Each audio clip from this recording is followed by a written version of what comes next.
同学们，大家好，让我们来做作业第11月活动本吧。Hi students, we are at the page 11 activity book. Let's do our homework. Hai murid-murid, mari kita siapkan kerja rumah muka surat 11.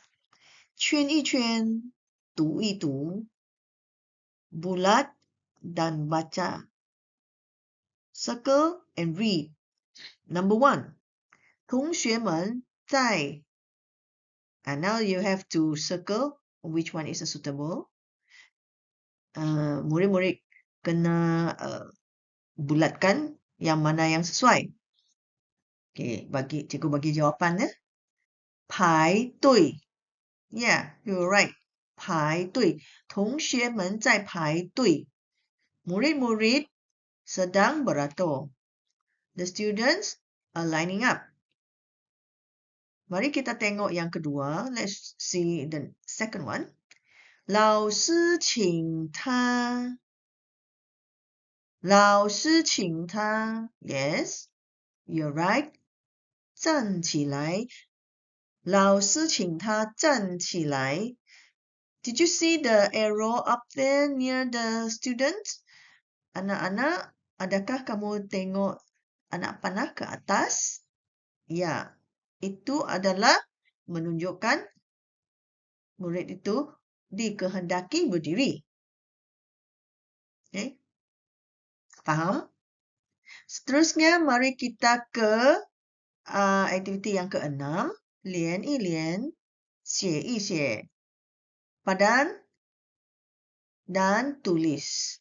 So you have to write a stroke down.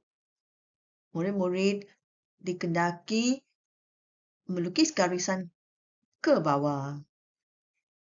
Okay, example, contoh adalah seperti berikut. Okay.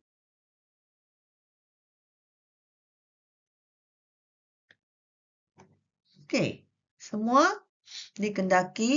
petak dikendaki melukis ataupun melakar satu garisan ke bawah. So the students, you have to draw a stroke down. So for every boxes here. Faham? Understand? So the last one is fill in the missing stroke. Kamu dikehendaki menulis ataupun melakar garisan yang telah hilang. 认一认，补一补. Okay, number 1, yang pertama, 排字. Maksudnya, 排. Number 2, 对. Number 3, 他. Number 4, 做. So all of this you have to put a missing stroke. Yang kesemua ini murid-murid kendaki letak satu garisan ke bawah untuk melengkapkan perkataan yang tertera di sini. Senang Okey, jadi kita dah siapkan kerja rumah muka surat 11. We already finished the homework for page 11. So I'll see you again in the next page. So cikgu akan berjumpa dengan murid-murid nanti untuk muka surat seterusnya.